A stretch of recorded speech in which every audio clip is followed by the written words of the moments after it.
On parle de moi, là. Ah, je suis sûr que vous avez parlé de moi. Hein? Je suis sûr que vous avez parlé de moi. Alors, il y a des fois, j'aimerais bien être une petite souris pour me glisser dans les toilettes des filles pour écouter ce qu'elles se disent. Ouais. Ça te dirait pas, toi? Une petite souris, toi? Oh là, ça va pas. Hein. Moi, il y a mes petites qui m'ont fait manger hier. Ouais. Ça partait d'un bon sentiment, mais alors aujourd'hui, ça fait 3 fois que je crois l'accident dans ma jupe Prince de Galles. Ça y est, ça recommence. Dis-moi pour ton inscription pour la petite souris, là. Sans moi.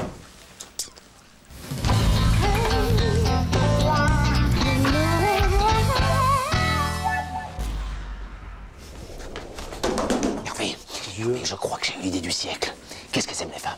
Les femmes, elles aiment qu'on leur dise ce qu'elles ont envie d'entendre. Il paraît. Oui. Et bah avec ça, moi, je vais savoir ce que Nancy veut entendre, mon pauvre. Ah bon? Ça, c'est du super matos. C'est quoi, NASA, FBI? Tu achètes ça une fortune? Bah, rigole pas. Attends, c'est un truc qu'on colle dans la chambre des gosses, c'est Véro qui s'en servait. Ouais. Et là, j'ai foutu l'émetteur dans le bureau de Nancy. Oui, entrez. Oh putain, ça marche. Et ça te gêne pas, toi, de t'immiscer dans la vie de Pauline Nancy? Nancy, je vous rapporte le film que vous m'aviez prêté. Ce serait pas la voix de Fred, ça? Comment ça, Fred? Il y a du volume là-dessus? Arrête. Mais montre-moi s'il y a du volume!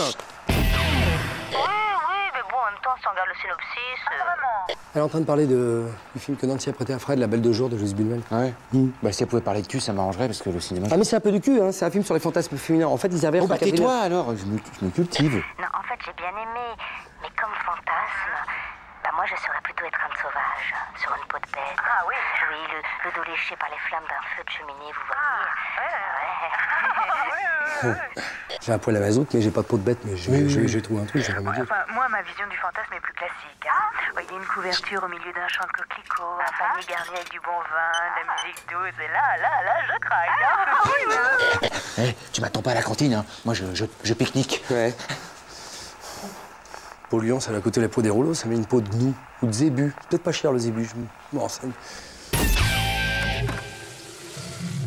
Fred, j'étais en train de regarder cette revue et je me demandais si j'allais pas changer de déco intérieur. Qu'est-ce que t'en penses? Bah, si tu veux virer tes galets-pains, je te donne un coup de main tout de suite. Hein. Pourquoi pas? En ce moment, je me sens à l'âme exotique, un peu sauvage. Tu sais, devant mon poêle à mazout, là, j'ai envie de mettre une peau de bête. Hein, du zébu ou du lion, mais c'est plus classique. Le zébu. Le lion. D'accord, le lion. Et si une gazelle s'allonge dessus nu, tu serais rugir comme un fauve au beau milieu de la savane. Regarde. C'est quoi ça? Hein? Ça. Ça, Moi, je me sens d'humeur campagnarde aujourd'hui. Et alors? Eh bien, j'ai la couverture dans l'Axantia, du Beaujolais, des chips. Un petit pique-nique, ça vous tenterait?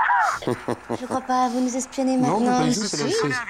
c'est la radio. Alors, avec un peu de bol, on verra un super carton entre la poire et le fromage. Sacré Jean-Claude. Hein. Donc on en était donc à la peau de lion, donc. Non, laisse tomber le lion, une peau de blaireau, hein. Ça reflètera mieux ta personnalité. D'accord. C'est un peu petit la peau de blaireau, j'ai peur de finir seul dessus. Et puis c'est cher le blaireau. Alors, Nancy? Oh, bah, elle réfléchit. J'ai entendu. C'est pas gagné, hein.